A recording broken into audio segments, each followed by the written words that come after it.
थाना मुगलपुरा के इलाके में एक काला जादू करने वाले आमिल को उसके घर के अंदर गोलियां मारकर कत्ल कर दिया गया। कातिल कौन है और कत्ल की वजह क्या है, आज के प्रोग्राम में खोज लगाएंगे हमारे साथ। अच्छा जी, ये कहा जाता है कि बुरे काम का नतीजा बुरा ही होता है, लेकिन फिर भी किसी को किसी दूसरे इंसान की जान लेने का हक़ नहीं है। ये बात मैं किस तनाजुर में कर रहा हूँ, अभी आप प्रोग्राम देखेंगे तो आपको समझ आ जाएगी। एक शख्स था, तकरीबन 60 साल के करीब उसकी उम्र थी, उसे घर के अंदर ही कत्ल कर दिया जाता है। और ये कत्ल क्यों किया जाता है, वो ऐसा क्या काम करता था और कत्ल किसने किया, इसकी पीछे हिस्ट्री क्या है, ये जानने के लिए इस वक्त मैं मौजूद हूँ SP Civil Lines doctor Abdul Hannan उनके ऑफ़िस में। अब इस मुलज़म को गिरफ़्तार कर लिया गया है। ये मुलज़म कौन है, इसने इस मकतूल को कत्ल क्यों किया और मकतूल क्या काम करता था, बहुत ही इंटरेस्टिंग और बड़ी ही दिल दहला देने वाली आज की एक स्टोरी है। तो हनान साहब से बात करते हैं। हनान साहब, बहुत शुक्रिया आपके वक्त का। सबसे पहले मैं ये जानना चाहूँगा कि ये तो बाद में पता चलता है कि मामला था क्या, कत्ल किया गया और क्यों कत्ल किया गया। सबसे पहले तो जब पुलिस ने रिस्पॉन्ड किया 15 की कॉल पे, तो क्या वहाँ हालात थे, घर था, ये शख्स मकतूल उसी का घर था, कहाँ पे रहता था, मामला क्या था? बिस्मिल्लाहिर्रहमानिर्रहीम। ये वक़ुआ है 1 मई 2024 का। एक 15 की कॉल मौसूल होती है तकरीबन सुबह 9 बजे, जिसमें ये इत्तला दी जाती है पुलिस को कि एक डेड बॉडी घर में पड़ी है और उसको blunt weapon fire arm injury, इसमें कन्फ्यूजन होती है, लेकिन वो बॉडी जो है उसकी डेथ हो गई है और मर्डर किया गया है। 15 की कॉल पे जो लोकल पुलिस है वो रिस्पॉन्ड करती है, फिर सीनियर ऑफिशियल्स भी वहाँ पे रिस्पॉन्ड करते हैं। बेसिकली ये एक छोटा सा घर होता है और इसके एंट्रेंस पे ही एक साथ ही कमरा बना होता है जहाँ पे ये नसीम नामी शख्स जो विक्टिम है इस केस का, वो वहाँ पे रहता था। इसकी उम्र तकरीबन 58 ईयर्स ओल्ड है और ये अपने भतीजे के साथ, ये घर जो है भतीजे का होता है और उसी के साथ ही अब वहाँ पे रहाइश पजीर होता है। भतीजे के साथ अपने घर में नहीं रहता, ये इसका अपना घर नहीं है? नहीं, अपना घर नहीं था। ठीक है। बेसिकली ये आउट ऑफ लाहौर से बिलोंग करते हैं। अच्छा, ठीक है। अच्छा, ये जब वहाँ पे पुलिस पहुँचती है, उस कमरे का जो है एग्जामिन करती है, तो वहाँ पे डेड बॉडी पड़ी होती है और खून जो है बिखरा हुआ होता है। इसी दौरान हम क्राइम सीन यूनिट को भी कॉल कर लेते हैं और फॉरेंसिक साइंस एजेंसी को भी कॉल कर देते हैं कि अपने एक्सपर्ट्स वहाँ पे भेजे जाएं। फिर जब हम थोड़ा और डिटेल्स में जाते हैं, पूछते हैं कि ये इसकी रूटीन क्या होती है डेली की, तो इससे ये पता चलता है कि ये बंदा डेली, इसको एक बच्चा होता है 8-10 साल उसकी एज होती है और वो पड़ोसी ही होता है, वो इसको डेली जो है तकरीबन सुबह 7:30-8 बजे चाय का कप पहुंचाता था इसी रूम पे नॉक करके। वो जब बच्चा, उससे पूछा जाता है, उसने कहा कि उसकी ही थ्रू 15 की कॉल होती है। उसी बच्चे ने कॉल की थी, कॉल करवाई थी, बच्चा था कि 15 ये वो हो गया है, क्योंकि उसने, ही वॉज द फर्स्ट जिसने ये सारा वो देखा कि मर्डर एक बॉडी पड़ी है। तो इससे पहले फिर हमने चेक करना था कि कौन आया था जिसकी वजह से दरवाज़ा खुला, क्योंकि बच्चा जब पहुँचा उस वक्त तो उसकी डेथ हो चुकी थी, मर्डर हो चुका था। वो बच्चे को जब आपने उसका इंटरव्यू किया तो उसने क्या बताया कि वो कब वहाँ पे पहुँचा, दरवाज़ा खुला हुआ था, बंद था, डेड बॉडी उसी पोजीशन में पड़ी हुई थी, वो उसकी रूटीन तो आपने बताया? उसमें रूटीन जैसे ही मतलब बच्चे को पूछा गया, उसने पहले तो बताया कि मैं डेली यहाँ पे 7:30-8 के करीब यहाँ पे नसीम को चाय देने आता था। आज जब मैं पहुँचा हूँ तो दरवाज़ा खुला हुआ था, मैंने नॉक किया तो मतलब दरवाज़ा खुला हुआ था, मैंने थोड़ा झांक के देखा तो खून जो है वो उस पर पड़ा हुआ था फर्श पे। फिर दरवाज़ा खोला तो ये डेड बॉडी नज़र आई, तो उसने फ़ौरन ही अपने घर पे जाके इतला दी, उन घर वालों ने इन घर वालों को इतला दी और फिर 15 की कॉल जो है वो पुलिस को की गई। भाई, इस घर में माना कि इसे घर वाले शायद पता नहीं खाना नहीं देते थे, जो मामला था कि हमसाया बच्चा आता था वो चाय दे के जाता था, नाश्ता दे के जाता था, लेकिन जब ये इंसिडेंट होता है उस वक्त घर में कौन कौन था, इस घर में और कौन कौन रहता है? उस घर में मैंने बताया था कि उसका नेफ्यू, भतीजा और उसकी फैमिली वो रहती थी। इसको जो पोर्शन दिया गया था वो एंट्रेंस के साथ ही एक कमरा बना हुआ है जो बाहर की तरफ भी खुलता है, वो दिया गया। ठीक है, जिसे हम आम तौर पर बैठक कहते हैं। बैठक में ये रहता था। एग्जैक्टली। लेकिन जब ये फायर मार के कत्ल किया गया तो अब ये को बहुत बड़ा, तो कई कनाल पे फैला हुआ घर तो नहीं होगा, छोटा सा गुंजानाबाद इलाका है, छोटा सा घर है, तो फैमिली में किसी को पता ही नहीं चला, आवाज़ ही नहीं आई कि कोई? बेसिकली सुबह का टाइम था, कुछ घरों जो इर्द गिर्द के घर है कहीं पे एसी चल रहा होता है, कोई आवाज़ सुबह में होती है, मतलब एक्टिविटीज़ जो कमर्शियल एक्टिविटीज़ हैं, लोगों की एक्टिविटीज़ हैं, वो शुरू हो जाती हैं। अच्छा। एक ही फायर हुआ था तो उस वजह से उस वक्त तक उनको शायद होश नहीं हुआ या नींद गहरी में नहीं थे, तो जिस वजह से फायर लगता कहाँ पे? ये फायर हेड इंजरीज को सर पे लगा जी। और पोस्टमार्टम रिपोर्ट यकीनन आ गई होगी, ये बड़े करीब से फायर जी, हुआ फायर होगा। करीब से, बिल्कुल ऊपर चढ़ के, जिसे बिल्कुल छोटा ही कमरा है और उस हिसाब से उसको फायर किया गया है फ्रंट पे हुआ। तो कहीं आपके जहन में उस वक्त चलें आपने या आपकी टीम ने वर्किंग शुरू कर दी कि देखा जाए ये मामला है क्या, कोई डकैती मुज़ाहमत या घर में चोरी, ये भी जहन में आया होगा? बिल्कुल, ये पुलिस, मैंने यही बताया कि ये थोड़ा जैसे मैंने आपको बताया ना कि क्योंकि दरवाज़ा खुला हुआ था तो हमें यही लगा कि किसी को जानता था जिसकी वजह से उसने आवाज़ दी और इसने दरवाज़ा खोला।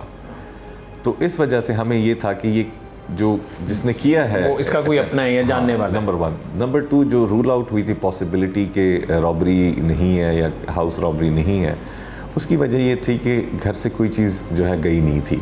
अच्छा। और ना ही अटेम्प्ट किया गया था, क्योंकि अंदर तो घर था, फैमिली भी रह रही थी, उनके पास भी सामान था, तो उनकी तरफ भी कुछ नहीं गया। और इस मकतूल के भी सारे क्रेडेंशियल्स, उसका कार्ड, उसका मोबाइल, वॉलेट, पर्स, ये जो भी सब चीज़ें सब उसके पास थी।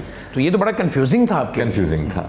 इसमें फिर जैसे मैंने बताया कि एक तो हमने जो वहाँ की इसकी एक हमने टीम तश्कील दी कि इनके घर वाले, इनके जो रिश्तेदार हैं, इनके दोस्त अहबाब हैं, उनसे इंफॉर्मेशन कलेक्ट की जाए। वो एक डेडिकेटेड टीम थी जो इन तमाम लोगों पर काम कर रही थी। सेकंड टीम जो हमने तश्कील दी वो टेक्निकल टीम थी। जैसे मैंने बताया कि उस गली, इर्द गिर्द की गली, मेन रोड की जो तमाम कैमरास थे उनको चेक किया जाए। अच्छा। थर्डली हमारे पास एक चैलेंज था, मोबाइल फ़ोन था उसके पास, लेकिन वो लॉक्ड था, जिसका कोड उसको पता था। वो बहरहाल हमारी टीम ने उस पर काम करके वो लॉक जो है मोबाइल फ़ोन अनलॉक कर दिया।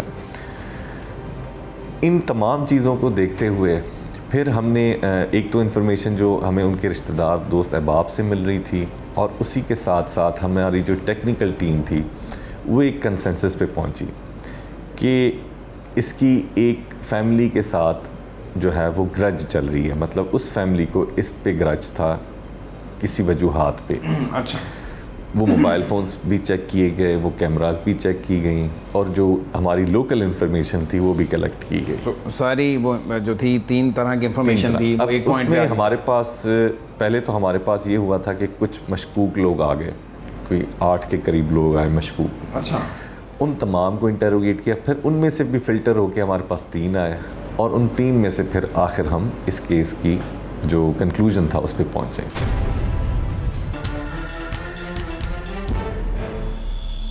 मुल्ज़म आपके हाथ लगे? मुल्ज़म जो है वो हाथ लग गया। उसमें बेसिकली इशू ये था कि ये इस पे एलिगेशन है नसीम पे, जो मकतूल है, कि ये लोगों को बुलाता था, उन पे दम दरूद, या जिसको आम ज़बान पे इस पे एलिगेशन है कि ब्लैक मैजिक जो है वो काला जादू करता था। जी ठीक है। तो इसने एक फ़ैमिली से किसी काम के सिलसिले में वो कहता रहता था कि आपका काम हो जाएगा, उनसे फिर फेवर्स भी लेता रहता था, मॉनेटरी बेनिफिट्स भी लेता रहता था। उसको अरसा काफ़ी गुजर गया। अगर मैं ज़रा अपने नाजरीन की सहूलत के लिए, उनकी आसानी के लिए, उनके समझने के लिए, तो मैं ज़रा एलेबरेट कर दूं कि कोई फैमिली थी या एक फ़ीमेल थी, ख़ातून थी, वो अपने किसी काम के लिए आती थी इसके पास, और ये वो काला जादू या उसका अमल कर रहा था और उस आड़ में उससे पैसे खा रहा था। ऐसे ही ये, इससे ज़्यादा भी कोई इस पर इल्ज़ाम? इसी में यही इल्ज़ाम था, इल्ज़ाम यही था। नहीं, मुझे ये भी जो पता चल सका, चूँकि ये ख़बर आई, ब्रेक हुई, और ये पता चला कि ये जो मकतूल है इस पर यह भी इल्ज़ाम है कि इस खातून को हरास भी करता था, हरासा भी करता था। ये पहले ये हमें पता चला कि इसमें से इसका बेसिकली प्रोफेशन क्या था। ठीक है। क्योंकि हम देखते हैं जब भी कोई मर्डर होता है तो उसमें हम प्रोफेशन ऑफ द विक्टिम वो भी देखते हैं कि इसका लिंक कहाँ पे जुड़ सकता है। ठीक है। तो इस फैमिली का मतलब जैसे बताया 8 थे, फिर 3 हुए, फिर उसमें से भी फ़िल्टर करके हमने निकाला। इस जो फैमिली थी इससे पूछा गया, इसने बेसिकली उनको कहता रहा कि आपका काम हो जाएगा, मॉनेटरी बेनिफिट भी लेता रहा पैसों की शक्ल में। फिर वो काम जो है नहीं होता ना हुआ, और इससे बार बार पूछा गया। अच्छा, इसको कुछ अरसे पहले इनकी तरफ से कोई जो एलिगेशन है, जो इन्फॉर्मेशन है, कि धमकी भी मिली थी इन्हीं की तरफ से। हाँ, अभी ये जो मुलज़म पार्टी है, जो मुलज़म उन्होंने इसे धमकी दी थी। धमकी भी दी थी इसी कड़ी में कि आपने जो हमसे मतलब बेनिफिट्स लिए हैं, आप हमारा काम अभी तक नहीं कितने हुआ। पैसे लिए थे उन्होंने? ये एग्जैक्ट अमाउंट तो ज़ाहिर बात है वो डिफरेंट है। अभी जो मुलज़िम है वो रिमांड पे है, मज़ीद इंटरोगेशन की जा रही है, लेकिन उसकी जो इनिशियल स्टेटमेंट है वो पैसे लेता रहा और फिर जो है इसका काम जब नहीं हुआ तो फाइनली उस दिन ये सुबह में आए, जैसे मैंने आपको बताया वो कि दरवाज़ा पहले खटखटाया गया, दरवाज़ा खुला, फिर इसके साथ तू तकरार हुई उसी वक्त। अच्छा, जब तू तकरार हुई और ये बिल्कुल उसमें मतलब कोई जवाब नहीं दे सका तो उन्होंने आके तहशमेश पे मतलब आखिर गुस्से में आके या किसी भी तरीके से या प्लान करके आए थे। वो कितने लोग आए थे? ये विक्टिम अभी तो इस वक्त वो चल रहा है इन्वेस्टिगेशन, लेकिन ये कहते हैं कि एक ही शख्स एक ही मुलज़म था। वो जो खातून है उनके इसके साथ सारा मामला चला था, उसका खावंद आया था। ठीक है, अकेला वो अकेला आया था। वो अकेला आया था, उसने आके इससे तू तकरार की, बहस हुई, फिर शायद प्लान्ड ही, वो ज़ाहिर बात इन्वेस्टिगेशन में ज़्यादा क्लैरिफाई होगा, आके इससे वो की और इस पर फायर कर दी। आगे क्या पता चल सका? ये सिर्फ एक ही खातून थी या एक ही फैमिली थी जो अपने इस काम के लिए आती थी, या और भी लोग हैं? इस शख्स का काम ही ये था। मैं अगेन ये कह रहा हूँ कि जो कत्ल हुआ है वो कहीं किसी कानून के मुताबिक, किसी माशरे में, किसी मज़हब के मुताबिक उसकी इजाज़त नहीं है। किसी की जान लेने का इख्तियार, हक़ किसी को नहीं है, लेकिन चूँकि इसके बैकग्राउंड जानना भी ज़रूरी है तो इसलिए हम ये बात बार बार कह रहे हैं। तो और भी लोग थे जो इसके बेसिकली ये प्रोफेशन और जो लोग इस चीज़ को अप्रोच करते हैं वो दोनों इस चीज़ को नहीं मानते। हाँ।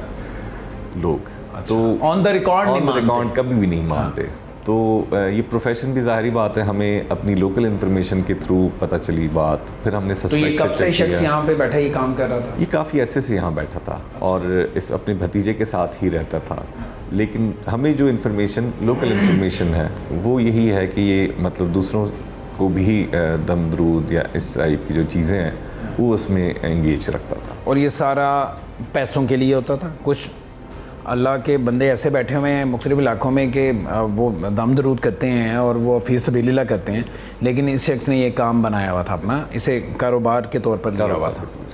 ठीक है, तो अब मुलज़म पकड़ लिया आपने और जो केस है वो ट्रेस हो चुका हुआ है। कहीं से बातें ये भी सुनने में आ रही हैं हनान साहब कि शायद को पैचअप भी हो रहा है इनका। ऐसा मामला तो देखिए वो एक कानून में है कंपाउंडेबल ऑफेंस, जो भी वो मर्डर की है वो हमारी तरफ से इन्वेस्टिगेशन कंप्लीट करके एविडेंसेस को जो कलेक्ट करके और सफाई मिसल पे ला के हम तो फिर प्रोसिक्यूशन और कोर्ट के सामने सबमिट कर देते हैं। फिर वहाँ पे जो फैमिली, ज़ाहिर है आपने अपना काम तो कर लिया और बहुत अच्छे तरीके से किया, लेकिन ये केस हनान साहब बहुत डिफरेंट है। एक तो हमारे गली मोहल्लों में जो गुंजान आबाद इलाके हैं जहाँ पे ज़ाहिर है कि जो हम मेन रोड से निकल के छोटे इलाकों में गलियों में जाएं, वहाँ पे इस तरह के करैक्टर्स मौजूद हैं, इस तरह के लोग बैठे ये काम कर रहे हैं और लोगों में अवेयरनेस नहीं है। अवेयरनेस होती तो ये खातून कभी उसके पास ना जाती और उसके बाद उसे इतने पैसे ना खिलाती। मेरी इन्फॉर्मेशन है, अभी चूँकि केस की इन्वेस्टिगेशन चल रही है इसलिए एग्जैक्ट अमाउंट तो हम नहीं डिस्कस कर सकते, लेकिन अच्छे खासे पैसे खिलाए हैं। और उसका देखिए ग्रज होने का मकसद और मतलब ही ये था कि भाई इतने पैसे खिला दिए, हमारा काम नहीं हुआ। तो लोगों में जहालत है, अवेयरनेस नहीं है कि आप अपने किसी गैर कानूनी काम के लिए इस तरह के किसी शख्स के पास जाते हैं और वो आगे से गैर कानूनी काम करता है।